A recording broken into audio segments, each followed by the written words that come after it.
Hello ಸ್ನೇಹಿತರೆ, ಎಲ್ಲರಿಗೂ ಮತ್ತೊಂದು ವಿಡಿಯೋಗೆ ಸ್ವಾಗತ. ಬಬಲ್ ಗಮ್ ಯಾಕೆ ಸಾಮಾನ್ಯವಾಗಿ ಪಿಂಕ್ ಕಲರ್ ಅಲ್ಲಿ ಇರುತ್ತದೆ ಹಾಗೂ ಮೊದಲು ಬಬಲ್ ಗಮ್ ಅನ್ನು ಎಲ್ಲಿ ಉತ್ಪಾದಿಸಲಾಯಿತು ಎಂಬಂತಹ ಅಮೇಜಿಂಗ್ ಫ್ಯಾಕ್ಟ್ ಗಳನ್ನು ಇವತ್ತಿನ ವಿಡಿಯೋದಲ್ಲಿ ತಿಳಿಯೋಣ. ವಿಡಿಯೋ ತುಂಬಾ ಇಂಟ್ರೆಸ್ಟಿಂಗ್ ಆಗಿರುತ್ತೆ, ಕೊನೆಯವರೆಗೆ ನೋಡಿ.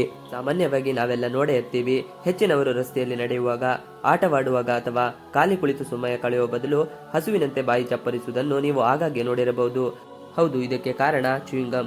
ಅನೇಕರು ಬಾಯನ್ನು ಖಾಲಿ ಬಿಡೋದಿಲ್ಲ, ಬಾಯಲ್ಲಿ ಸದಾ ಬಬಲ್ ಗಮ್ ಅನ್ನು ಅಗಿತಾನೆ ಇರ್ತಾರೆ. ಬಬಲ್ ಗಮ್ ಅನ್ನು ಮೊದಲ ಬಾರಿ ಉತ್ಪಾದಿಸಿದವರು ಯಾರು? ಬಬಲ್ ಗಮ್ ಇತಿಹಾಸ. ಬಬಲ್ ಗಮ್ ಶುರುವಾಗಿದ್ದು 1928ರಲ್ಲಿ.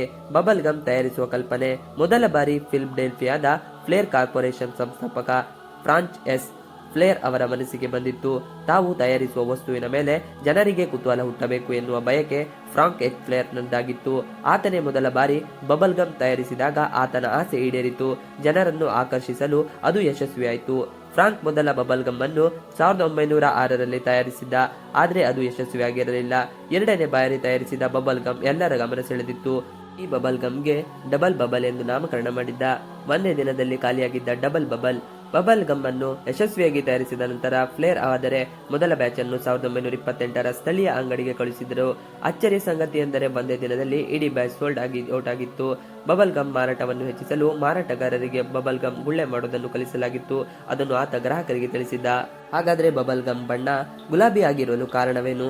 ನೀವು ಯಾವುದೇ ಕಂಪನಿ ಬಬಲ್ ಗಮ್ ಖರೀದಿ ಮಾಡಿ, ಅದರ ಬಣ್ಣ ಗುಲಾಬಿಯಾಗಿರುತ್ತಲೇ ಇರುತ್ತದೆ. ಇದಕ್ಕೆ ವಿಶೇಷ ಕಾರಣವೇನಾದರೂ ಹಿಂದಿನಿಂದ ಬಂದ ಪದ್ಧತಿಯನ್ನು ಜನರು ಈಗಲೂ ಪಾಲಿಸುತ್ತಿದ್ದಾರೆ. ಹಿಂದೆ ಕಾರ್ಖಾನೆಗಳಲ್ಲಿ ಕೆಂಪು ಬಣ್ಣ ಬಿಟ್ಟರೆ ಮತ್ತೆ ಯಾವುದೇ ಕೃತಕ ಆಹಾರದ ಬಣ್ಣ ಲಭ್ಯವಿರಲಿಲ್ಲ. ಮೊದಲ ಬಾರಿ ಬಬಲ್ ಗಮ್ ಅದು ಬೂದು ಬಣ್ಣದಾಗಿತ್ತು. ಅದು ನೋಡಲು ಚೆನ್ನಾಗಿ ಕಾಣಿಸ್ತಿರಲಿಲ್ಲ. ಅದಕ್ಕೆ ಕೃತಕ ಕೆಂಪು ಬಣ್ಣವನ್ನು ಸೇರಿಸಲಾಯಿತು. ಅದು ಗುಲಾಬಿ ಬಣ್ಣಕ್ಕೆ ತಿರುಗಿತ್ತು. ಹಾಗಾಗಿ ಅವರು ಗುಲಾಬಿ ಬಣ್ಣವನ್ನು ಬಬಲ್ ಗಮ್ ಹಾಕಿದ್ದರು. ಈಗ ಸಾಕಷ್ಟು ಬಣ್ಣ ಸಿಗ್ತಿದ್ದರೂ ಡಬಲ್ ಗಮ್ ಬಣ್ಣ ಬದಲಾಯಿಸಲಿಲ್ಲ. ಇನ್ನು ಬಬಲ್ ಗಮ್ ಹಾಗೂ ಚೂಯಿಂಗ್ ಗಮ್ ಎರಡರಲ್ಲಿ ವ್ಯತ್ಯಾಸವೇನು? ಬಬಲ್ ಗಮ್ ಹಾಗೂ ಚೂಯಿಂಗ್ ಗಮ್ ಬಗ್ಗೆ ಬಹುತೇಕರು ಕನ್ಫ್ಯೂಸ್ ಮಾಡಿಕೊಳ್ತಾರೆ. ಎರಡನ್ನು ಜಗಿಯಬೇಕು, ಎರಡೂ ಸಿಹಿಯಾಗಿರುತ್ತದೆ, ಹಾಗಾಗಿ ಎರಡಕ್ಕೂ ಒಂದೇ ಹೆಸರು ಹೇಳ್ತಾರೆ. ಆದರೆ ಇದು ತಪ್ಪು.